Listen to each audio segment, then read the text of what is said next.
Assalamualaikum warahmatullahi taala wabarakatuh. Bismillah, alhamdulillah, wassalatu wassalamu ala rasulillah wa ala alihi wa sahbihi wa mawalah. Amma ba'du. Allahumma salli ala sayyidina Muhammad wa ala ali sayyidina Muhammad. Syukur alhamdulillah kita bisa berjumpa kembali dalam channel ini. Semoga kita semua senantiasa ada dalam lindungan Allah Subhanahu wa taala, dipanjangkan umur, disehatkan jasmani dan rohani, senantiasa diberikan rizki yang berlimpah oleh Allah Subhanahu wa taala. Salawat dan salam semoga tetap tercurah limpahkan kepada baginda Nabi sallallahu alaihi wasallam, tidak lupa kepada keluarganya, kepada sahabatnya, kepada tabi'in tabi'atnya, juga sampai kepada kita semua selaku umatnya. Amin ya Allah ya Rabbal alamin. Sahabat beriman yang dirahmati Allah Subhanahu wa taala, manusia diciptakan untuk beribadah kepada Allah Subhanahu wa taala, dan ibadah tersebut seharusnya dilakukan dengan niat yang tulus dan ikhlas. Rasulullah Shallallahu Alaihi Wasallam bersabda, Inna Allah Taala la yanzuru ila suwarikum wa amwalikum, walakin yanzuru ila qulubikum wa a'malikum. Sesungguhnya Allah tidak melihat rupa dan hartamu, tetapi Dia hanya melihat hati dan amalmu. Hadis riwayat Muslim. Namun demikian, sebagai manusia kita tidak luput dari kesalahan. Kadangkala niat ibadah tersebut bisa ternodai oleh sifat riya yang seharusnya hanya ditujukan kepada Allah, namun malah diperlihatkan kepada orang lain. Lantas bagaimana hubungan ibadah dengan sifat riya? Apa jadinya jika ibadah disertai dengan riya?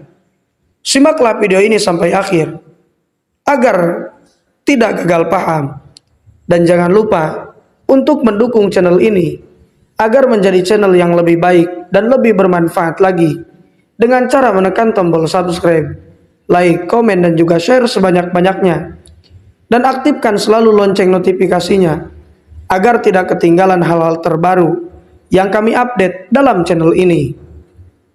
Semoga kebaikan sahabat semua dibalas oleh Allah Subhanahu wa taala.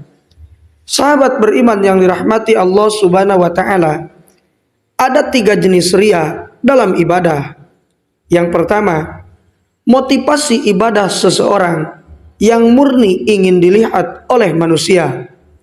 Maksudnya, orang yang melakukan sholat atau ibadah yang lain karena ingin dilihat oleh orang lain. Contohnya, menantu yang sholat dengan niat ingin dipuji mertua. Nah, riya yang disengaja seperti itu bisa membatalkan ibadah kita. Yang kedua, riya yang menghampiri di tengah-tengah pelaksanaan ibadah. Maksudnya, seseorang yang memulai ibadahnya dengan ikhlas, tetapi kemudian niatnya berubah karena riya. Contohnya, ada seorang ikhwan yang membaca Al-Quran dengan suara pelan saat sedang sendirian. Tiba-tiba dikeraskan bacaannya dengan niat supaya terdengar oleh akhwat yang tiba-tiba melintas di depannya. Kasus seperti itu tidak terlepas dari 2 keadaan. Jika awal ibadah tidak berkaitan dengan akhir ibadah, maka ibadah yang dilakukan di bagian awal itu sah, sedangkan yang bagian akhir itu batal karena tercampur riya. Contohnya seperti sedekah. Awalnya seseorang bersedekah 50.000 dengan ikhlas, kemudian ia bersedekah 100.000 lagi karena ingin dipuji, maka yang pertama hukumnya sah, dan yang kedua itu batal ibadahnya.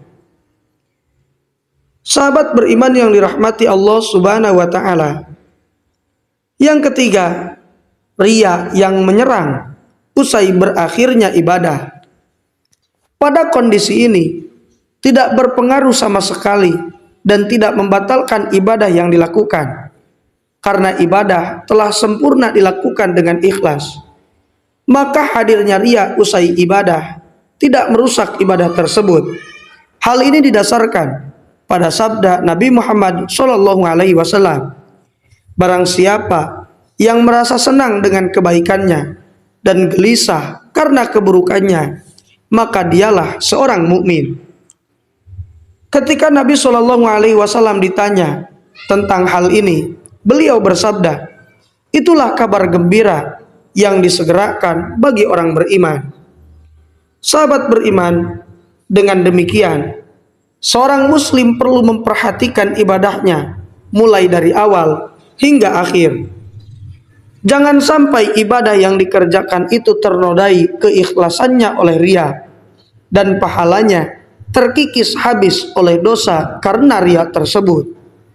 Rasulullah SAW bersabda, sesungguhnya amal ibadah itu bergantung pada niat. Maka dalam mengerjakan ibadah, tentunya keikhlasan dan niat tersebut harus dijaga agar tetap lurus lillahi ta'ala, baik di awal, di tengah, maupun di akhir pelaksanaannya. Itulah 3 jenis riya yang bisa saya sampaikan. Semoga bermanfaat. Mohon maaf apabila terdapat kesalahan. Wassalamualaikum warahmatullahi wabarakatuh.